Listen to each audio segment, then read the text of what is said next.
आपका mutual fund portfolio एक एक अच्छे फंड से भरा हुआ है, लेकिन फिर भी पोर्टफोलियो बहुत घटिया है। अब आप कहोगे ये कैसी बात हुई, क्योंकि अगर मेरे पास फंड की क्वालिटी अच्छी है तो पोर्टफोलियो भी अच्छा होना चाहिए। ये गलती हर रिटेल इन्वेस्टर करता है कि उनको लगता है कि 5 अच्छे फंड इक्वल टू एक अच्छा पोर्टफोलियो, लेकिन ऐसा नहीं होता। इनके बीच में बहुत सारे रिलेशन होते हैं और उन रिलेशन को सॉर्ट करना पड़ता है। कैसे, वीडियो के अंदर दिखाता हूँ। चलिए शुरू करते हैं। और इस वीडियो का जो थर्ड पोर्टफोलियो है वो आपको इन सारे सवालों का जवाब दे देगा, क्योंकि ये जो मेरा थॉट आया था कि मैं वीडियो को ऐसे स्टार्ट करूँ, तो ये यहीं से आया था, थर्ड पोर्टफोलियो को देख के।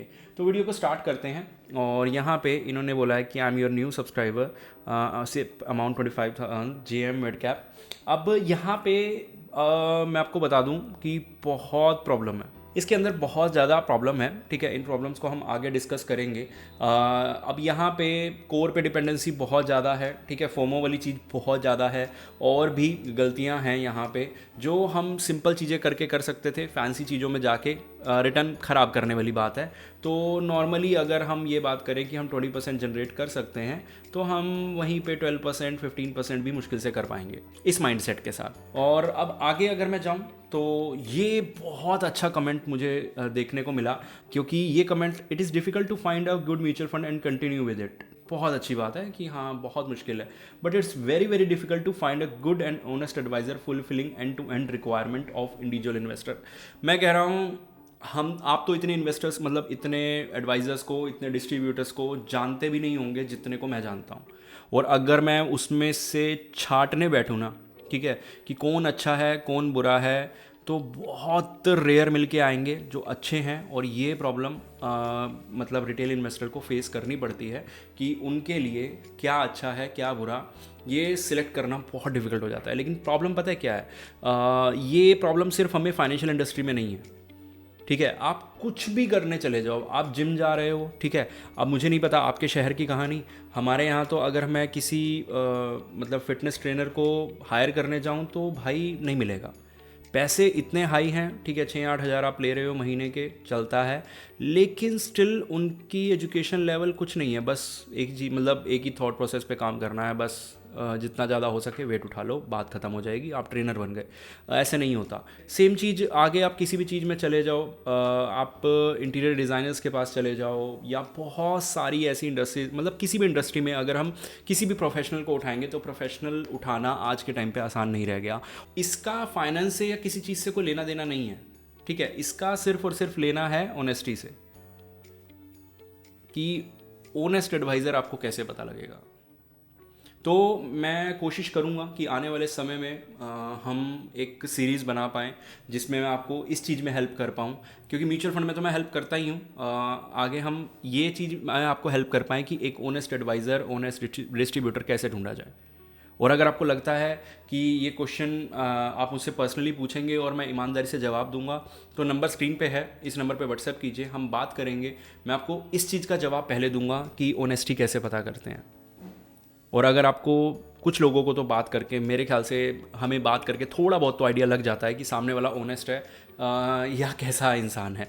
तो अगर वो चीज़ आप पता करना चाहते हैं तो एक बार बात करके ही पता लग सकती है।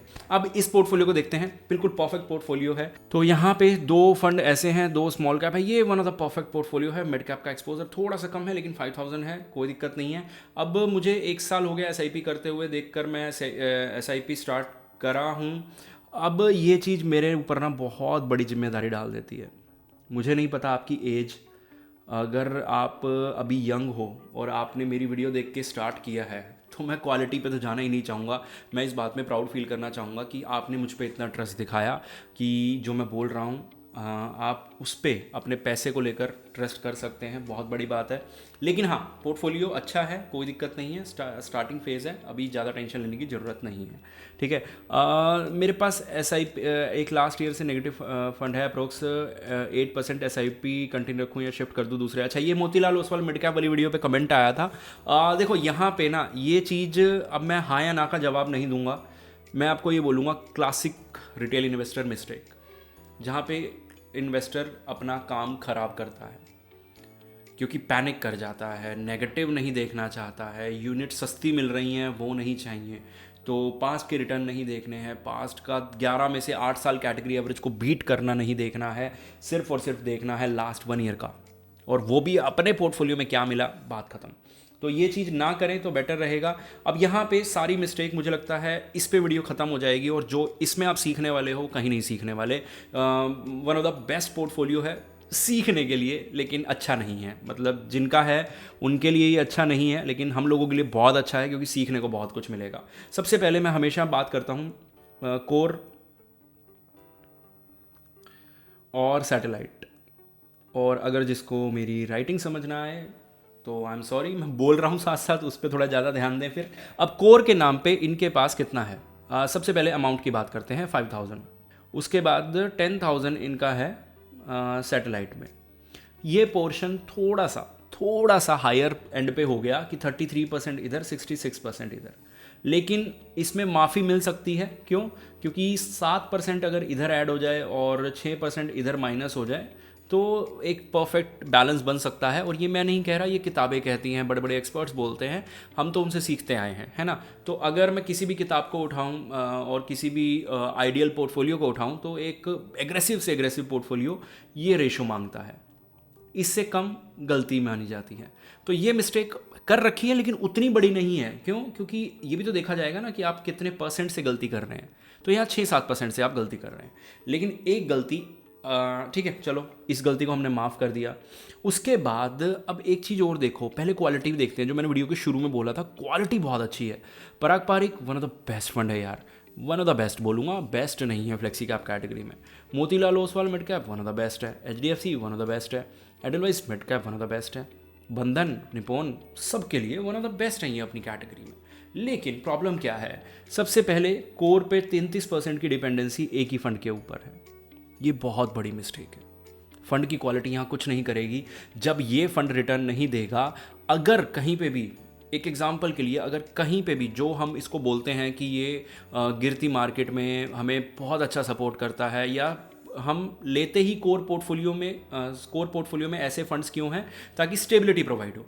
अब स्टेबिलिटी मेरी एक ही पिलर के ऊपर खड़ी है, तो जिस दिन ये खराब करेगा मेरी स्टेबिलिटी हिल जाएगी। ये सबसे मेजर प्रॉब्लम है, ठीक है। उसके बाद एग्रेसिव जाना है। एग्रेसिव जाने के लिए मेरे पास विनिंग हॉर्सेस होने चाहिए, लेकिन मैं हर एक विनिंग हॉर्स को ले लूँगा तो लॉन्ग रन में बनेगा क्या। एग्जाम्पल के लिए, अब यहाँ रेस हो रही है, 1 2 3 घोड़ों की रेस हो रही है, ठीक है। आपने तीनों पे पैसे लगा दिए, 1000 रुपये आपने इस पे लगा दिए, 1000 रुपये आपने इस पे लगा दिए, 1000 आपने इस पे लगा दिए।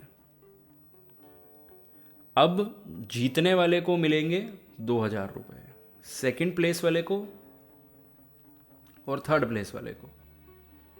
तो आपने 3000 इन्वेस्ट किए, आपका विनिंग कितना होगा इन तीनों का प्लस करके 3000, यानी कि कुछ खास प्रॉफिट नहीं होने वाला, आप इवन आउट कर दोगे। एग्जाम्पल के लिए, अगर HDFC कभी बहुत ख़राब कर रहा है, आपके दूसरे फंड अच्छे कर रहे हैं, जैसे मोतीलाल ने अच्छा किया, तो ये दोनों एक दूसरे को मतलब यहाँ के जो ख़राब रिटर्न होंगे, इसके जो बढ़िया रिटर्न होंगे, एवरेज आउट होके आप इंडेक्स जितने रिटर्न कमा रहे होगे। ये शुरू के 2 साल आपको बहुत ज़बरदस्त रिटर्न दे देंगे।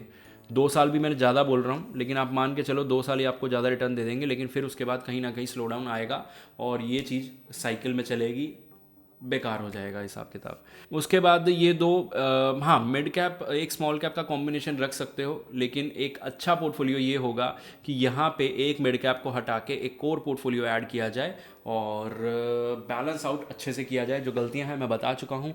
होपफुली जो लोग यहाँ तक पहुँचे हैं, बस मैं एक ही सवाल पूछना चाहूँगा, क्या आपको इस वीडियो से कुछ सीखने को मिला? अगर हाँ तो प्लीज़ कमेंट करके बताइए। मिलते हैं अगली वीडियो में।